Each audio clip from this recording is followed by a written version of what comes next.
Pwede na yung pansit-pansitan natin, no? Pwede na siyang i-harvest. Pansit-pansitan o ulasimang bato. Sarap nito. Gawin natin siyang Gawin natin siyang kinilaw. Ensalada, pwede rin. Kinilaw, ensalada. Kung magtatanim kayo, yan yung pantanim sa kanya. Liliit lang niya. Yan yung pinakambuto niya.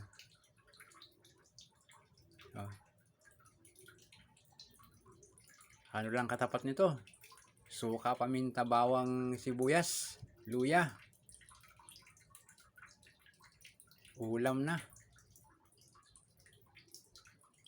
Hindi lang siya ulam, ha. Gamot din siya. Gamot daw siya sa sa gout, pampababa ng uric acid, gamot sa high blood, at sa mga infections, gaya ng UTI. Yan, gamot siya sa UTI.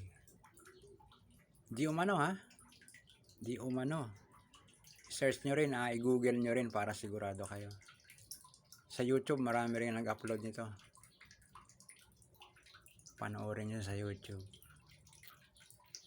Okay, i-harvest na natin. I-harvest na natin.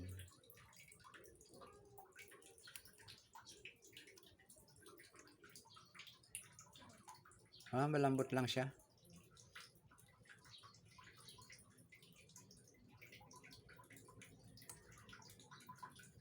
Malambot lang.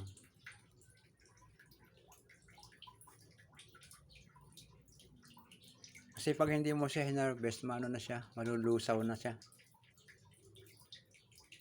Lalo na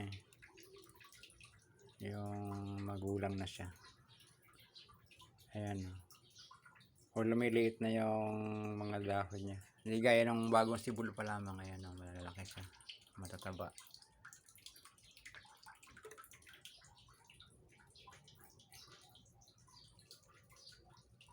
Ayan, okay. May pang-ulam na tayo. May pang-ulam na tayo. Okay, maraming salamat. Thank you for watching.